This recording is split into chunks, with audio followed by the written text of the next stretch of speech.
Hello guys, আজকে আমি আবার একটা নতুন ব্লগ নিয়ে চলে এসেছি। তো আজকে আমি এখান থেকে ইন্ট্রো নিচ্ছি, কারণ আমি আজকে বাড়ি থেকে কোনো ক্লিপ নিতে পারিনি, তার জন্য আমি এখান থেকে ইন্ট্রোটা নিয়ে নিচ্ছি। আর এখানে আকাশকেও একটু মানিয়ে নিয়েছিলাম, কারণ আকাশ একটু রেগেছিল আমার উপর। আর বাড়িতে যেহেতু খুব ব্যস্ত ছিলাম বলে বাড়িতে কোনো ক্লিপ আমি নিতে পারিনি। তো আমি আর ও আকাশ কথা বলতে বলতে আমরা চলে আসলাম নৈহাটিতে বড়মার মন্দিরে যাওয়ার জন্য। কিন্তু এখানে এসে দেখি টিকিট কাউন্টারে কত ভিড় পড়েছে। তো আমরাও লাইনে দাঁড়িয়ে টিকিট কেটে তারপরে আমরা চলে গেছিলাম লঞ্চে করে তারপরে আমরা ওই পারে চলে গেছিলাম বড়মার মন্দিরে যাওয়ার জন্য। তো আমরা এখানে দেখো ও হাঁটছিল, তারপরে ও পারে গিয়ে আমরা দেখি কি যে বড়মার মন্দিরের জন্য কত ভিড় পড়েছে। তো এই পারে এসে আমার একটু মনটা খারাপ হয়ে গেছিলো, কারণ আকাশ বলছিল যে এত ভিড়ের মধ্যে এতটা লাইন দিয়ে সম্ভব না পুজো দেওয়া। তো আমরা কি করব, আমরা তারপরে পাশেই একটা কালী মন্দির ছিল, তো ওখানেই আমরা একটুখানি পুজো দিয়ে নিয়েছিলাম। যেহেতু আমরা পুজো দিতে এসেছি তাই ভাবলাম না, পুজো না দিয়ে তো বাড়িতে যাওয়া যাবে না, তাই আমি ওই পাশের একটা কালী মন্দির ছিল ওখানে পুজোটা দিয়ে নিয়েছিলাম। তো এখান থেকে আমি ডালা নিয়ে নিয়েছিলাম, আমি আমার জন্য আর ওর জন্য একটা ডালা নিয়ে নিয়েছিল।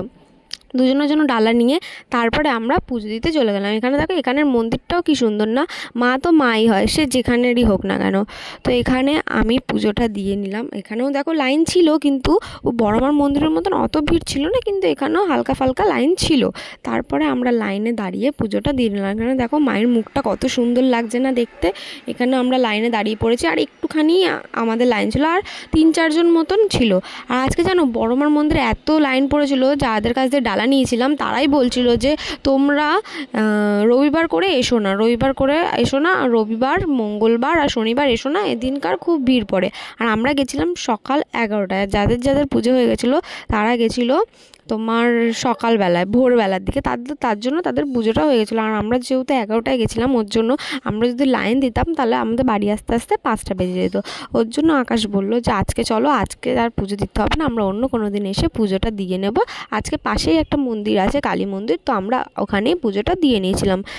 আর এইখানে দেখো তারপরে আমাদের লাইনটা চলে আসলো। তারপরে ও পুজো দিতে প্রথমে বসে গেল।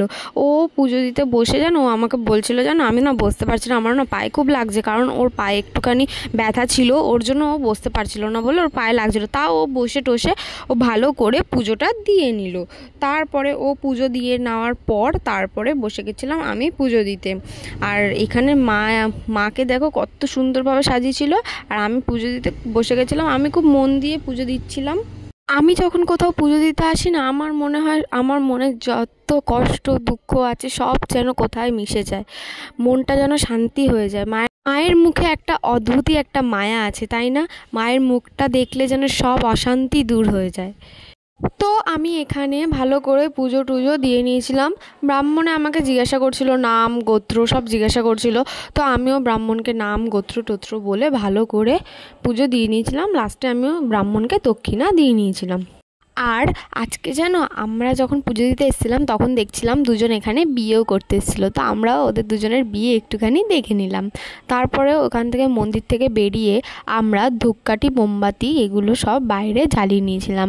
ও জ্বালিয়ে নিয়েছিল আর আমিও জ্বালিয়ে নিয়েছিলাম। আর এইখানে আমি ধূপকাঠি মোমবাতি জ্বালিয়ে দুজনকে দেখাচ্ছিলাম। এখানে কালী ঠাকুরও ছিল, আর পাশে একটা শিব ঠাকুরেরও মন্দির ছিল।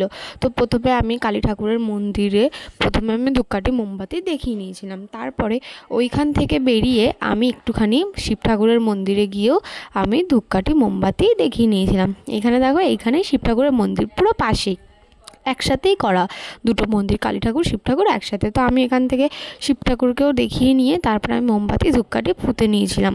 আর ও এখানে বলছিল যে এটা কিন্তু গরম আছে, কে বলবো, আমি তো শুনিনি কথা, ওর জন্য ছ্যাঁকাও খেয়ে নিলাম একটুখানি। তারপরে এইখান থেকে বেরিয়ে নিয়েছিলাম। আর মন্দিরটা দেখো কত সুন্দর লাগছে।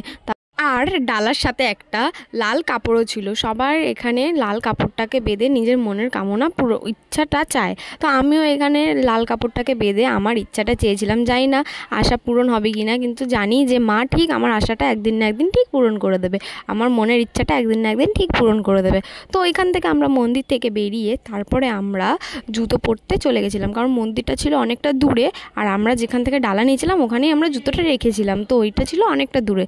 তো আমরা ওখান থেকে জুতো নিতে চলে গেছিলাম। তো জুতো ফুতো নিয়ে তারপরে ও আমাকে বলছিল যে আজকে কত রোদ পড়েছে, তাই না? আর হ্যাঁ, সত্যি সেদিনকার খুব রোদ ছিল, খুব গরম লাগছিল, যতই ঠান্ডা থাকুক না কেন কিন্তু রোদটা খুব পড়েছিল।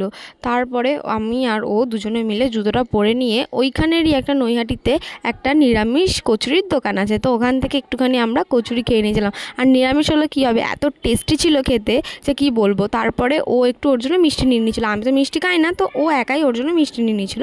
তো তারপরে আমরা ওখান থেকে বাড়ি চলে আসলাম। তো দ্যাটস ইট। তো তোমাদের ভিডিওটা কেমন লাগলো অবশ্যই জানিও, আর ভালো লাগলে অবশ্যই সাবস্ক্রাইব করে দিও, চ্যানেলটা শেয়ার করে দিও।